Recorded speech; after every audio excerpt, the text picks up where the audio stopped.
Warrior, it is that time of year again. Are you ready? I hope you're sitting down. Let's get dirty with the Warriors. Do you know what I'm talking about? Every year at this time, our great colleagues, our friends at the National Center on Sexual Exploitation in Washington, D.C., release the Dirty Dozen list. I want to tell you about this because this is the one annual campaign that truly creates tremendous difference in the movement of abolishing, getting rid of exploitation, trafficking, slavery, online, real time. And they have done such terrific work since they started this. The inception was 2013. We have featured in the 5 years I've been online, on radio, on all these multimedia platforms, the breaking news of the Dirty Dozen list. Now, let's describe to you what exactly the Dirty Dozen is. But I love saying, let's get dirty. The list is, as I mentioned, an annual campaign picking 12 mainstream entities for facilitating, enabling, and profiting from sexual abuse and exploitation, especially of our children. The Dirty Dozen list has galvanized thousands of individuals, and this is why I like it, because our hashtag at the Warriors is Community Creates Change. And this indeed hands you a list, the take actions, the descriptions, and all you have to do is copy them. If you shared these 12 entities on your platforms, the total checking off of the boxes, maybe it takes you a minute and a half total. Maybe it takes you 3 minutes if you read about everything, but I want to explain why this is so necessary. We must share. This is a Warriors Take Action. And again, we've done all the heavy lifting and the work for you. But we want to call on corporations, government agencies, and all over any kind of companies that have problematic, I'll say it nicely, have problematic policies and practices. The campaign has yielded major victories, and this is why it's so important, because every year, I'm going to repeat it again since 2013, it has yielded this campaign major victories, including Google, Netflix, TikTok, Hilton Hotels, Hilton Worldwide, Verizon, Walmart, even the U.S. Department of Defense, and many more. I want to go through. I know what's top of my list for this year because I've been railing and raving about it, and I just got back from Washington, and everywhere I went, I brought it up, I mentioned it, I asked why, and that is Section 230 of the Communications Decency Act. This piece of legislation is from 1996, my goodness, almost 30 years ago. Old, kick it to the curb. They like to say in Washington, sunset it. I say kick it to the curb. Enough. There's no amending. Get rid of it. Start afresh. Start anew. I mean, I think you'll agree with me. So many things have changed just in the last few months. This piece of legislation has held up everything because big tech, the platforms, rely on this. And you know what? Rightfully so. That they are immune from any third-party content. Therefore, they are just acting as a billboard or a newsstand. That's what it's about. But so much has changed since 1996. I don't think at the time we could even imagine the general public about AI and AGI, all of this artificial intelligence facing us and being utilized today. But I want to go over last year's campaign. It started with Apple. The Warriors is also involved with a wonderful organization called the HEAT Initiative, in New York City. And we come together because we want, for instance, as an example, recently, the Apple, the App Store with the ages, say rated ages 4 and up.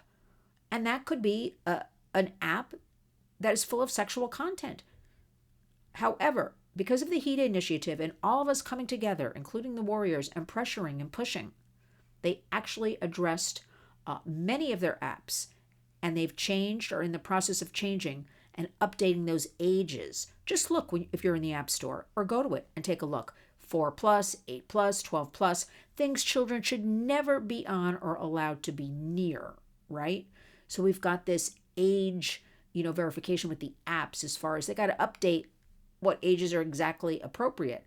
But they also, we're calling this deceptive age ratings and descriptions. They make the descriptions on these apps, very friendly, kid-friendly, and they're clearly for adults. But, they also, Apple, really refuse to address Tim Cook, CEO, and SCAN for child sexual abuse material. CSAM, CSAM, child sexual abuse material. That is what we call it, is much more descriptive than child pornography, which has been used and is still used. I hear it today in the media, people talking about it. CSAM, get the words right, child sexual abuse material. So, they're very secretive, these companies, and who's working on their safety? How many people do they have? There's no transparency, next to none. But we have to have them remove anything of a minor. Let the burden be on them as the company. So that's where this whole Section 230 plays into. Then we have Cash App. We live in a whole new world where kids can Venmo and PayPal and Cash App. You got to get with it, because this is where a lot of the illicit drug buying happens, predation happens, trafficking happens. Remember, we call it slavery at the Warriors because it's the enslavement of people. Even think of their enslavement of their mind.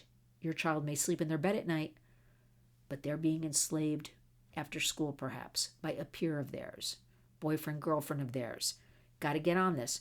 But understand, there's so many different ways kids communicate these days. Even when I go out now, once in a while, everybody takes out their phones and they're Venmoing each other. If a check comes, Venmo, it's the way of the world for our, I'll say 30 and under, definitely, but, also some older people. So get with, what are these apps and what are they about?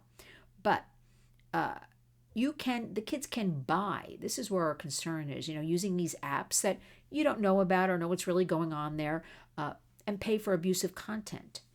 And especially these apps, as I explained, appeal to predators, because of course they're always hiding, a covert way to hide money and conduct activity, right? So get on board with what Cash App even is. And then, of course, last year, which was music to my ears, we had Section 230 of the Communications Decency Act, and I hope this is going to be top of the list in 2025. Right now I'm revealing 2024, just going back and going over some of the successes. I explained to you about this. We need to kick this thing to the curb. We need to come up with new, creative, solid ways, solutions to hold those accountable who cause harm to, of course, all people, but especially our kids. Then what about Cloudflare? Because I remember last year when the list came out, nobody knew who Cloudflare, they didn't know what it was or anything. It is providing a platform for sex buyers and traffickers. They say they want to build a better internet, right? But it provides services to a lot of deep fake sites, which we're getting into in 2025, and a lot of the sex trade forums. So Cloudflare, Flare. Also Discord. So many people are on this messaging app Discord, yet when I went around, I remember last year when the list broke, they said, I don't know what Discord is. It is a very dangerous messaging app where children can be on it with adults. Also interactions, deep fakes. Again, one of the top messaging apps with predators, because they easily can groom kids there. They're creepy and they're looking to trade images. And so, you know what? Adults think, oh, my son, my daughter's on Discord talking to their little friend Susie, when in fact, Susie is a 60-year-old man named Biff. So you got to get with knowing what's happening. And a really good place I'll direct you is our great colleagues, Protect Young Eyes. The website is protectyoungeyes.com. Chris McKenna. He has every one of these apps, like a Discord, a Cash App, what it is, what it means, what you have to look out for.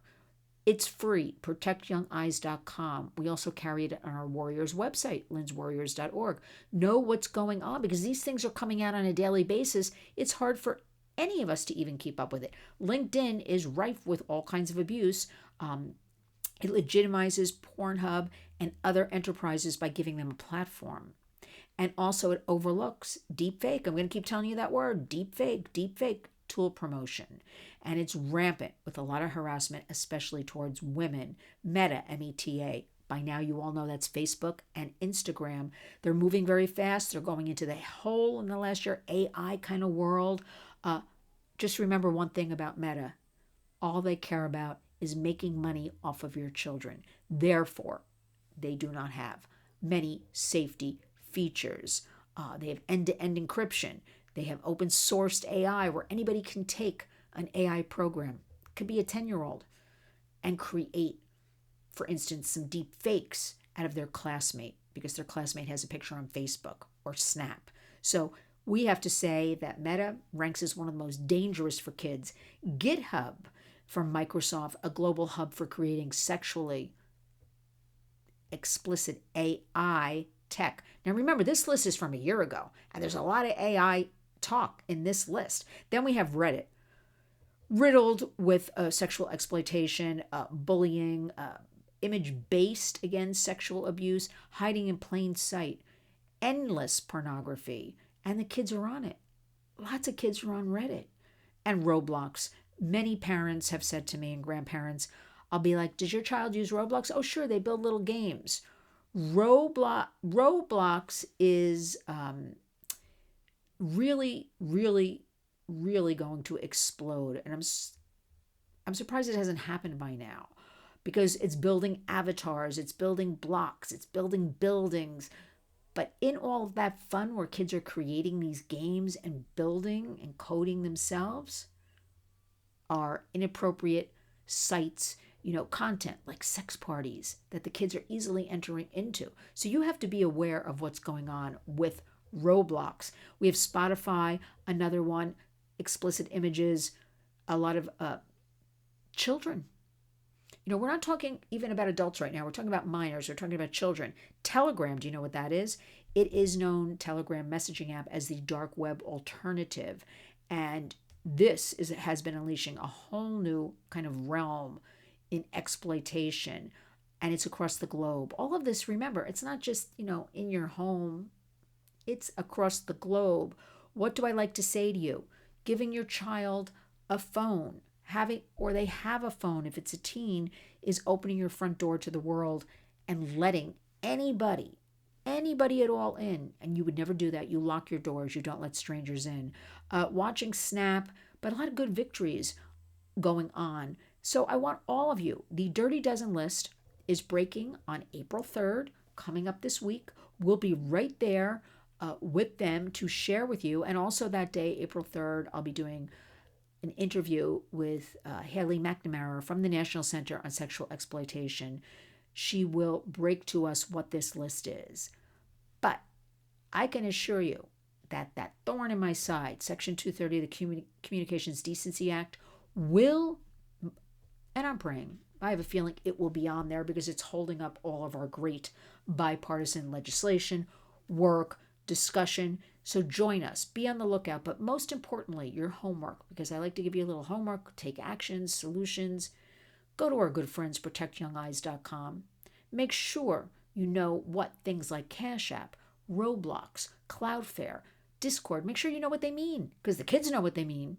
And remember, wherever the kids are, so are the predators. So with that, please honor our hashtag Community Creates Change. And when you wake up, each and every day, go out and be a warrior.